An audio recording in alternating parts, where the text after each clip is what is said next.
जय श्री श्याम दोस्तों, आप सभी का भक्ति की शक्ति चैनल में बहुत बहुत स्वागत है। आज के इस पावन अवसर पर आप सभी को माघ अमावस्या यानी मौनी अमावस्या के पवित्र व्रत की हार्दिक शुभकामनाएं। मौनी अमावस्या का दिन अत्यंत पुण्यदायी माना गया है। इस दिन मौन व्रत, पवित्र नदियों में स्नान, दान पुण्य, भगवान शिव और भगवान विष्णु की विधि विधान से पूजा करने से अनेक जन्मों के पाप नष्ट हो जाते हैं और अक्षय पुण्य की प्राप्ति होती है। प्रिय भक्तों, आज की इस पावन वीडियो में आप सुनेंगे मौनी अमावस्या की संपूर्ण व्रत कथा। तो आइए भगवान शंकर का और भगवान श्याम का ध्यान करते हुए उन्हें नमन कर कथा का शुभारंभ करते हैं। प्राचीन काल की बात है। कांचीपुरी नगरी में देवस्वामी नामक एक धर्मपरायण ब्राह्मण अपनी पत्नी धनवंती के साथ रहते थे। उनके 7 पुत्र और एक पुत्री थी। पुत्री का नाम गुणवती था। देवस्वामी ने समय आने पर अपने 7 पुत्रों का विवाह कर दिया।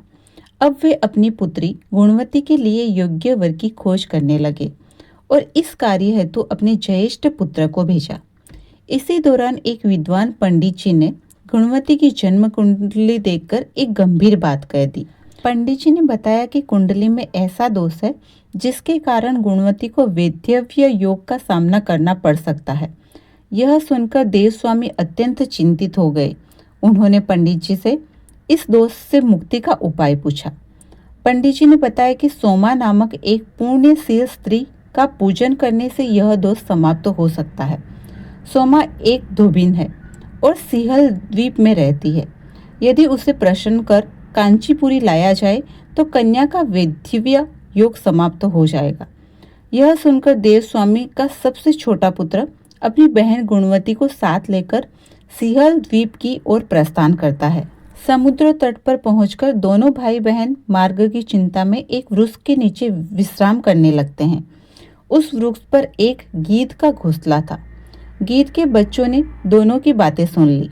जब उनकी माता आई तो बच्चों ने भोजन करने से मना कर दिया और कहा, पहले नीचे बैठे इन मनुष्यों की सहायता करो। माता के वचन देने पर ही बच्चों ने भोजन किया। अगले दिन गीध की सहायता से दोनों भाई बहन समुद्र पार कर सिंहल द्वीप पर पहुंच गए और सोमा का घर खोज लिया। सोमा को प्रसन्न करने के लिए दोनों प्रतिदिन प्रातःकाल उठकर उसके घर की सफाई करते, लीप पोत करते। कुछ दिनों बाद सोमा को आश्चर्य हुआ। उसने अपनी बहुओं से पूछा तो उन्होंने झूठा श्रेय स्वयं ले लिया। एक दिन सोमा ने स्वयं देख लिया कि यह सेवा देवस्वामी के पुत्र और पुत्री कर रहे हैं। पूरी कथा सुनकर वह उनकी निष्ठा और परिश्रम से अत्यंत प्रसन्न हुई और कांचीपुरी चलने का वचन दिया। घर से निकलते समय सोमा ने अपनी बहुओं को निर्देश दिया कि उसकी अनुपस्थिति में यदि किसी की मृत्यु हो जाए तो अंतिम संस्कार न किया जाए।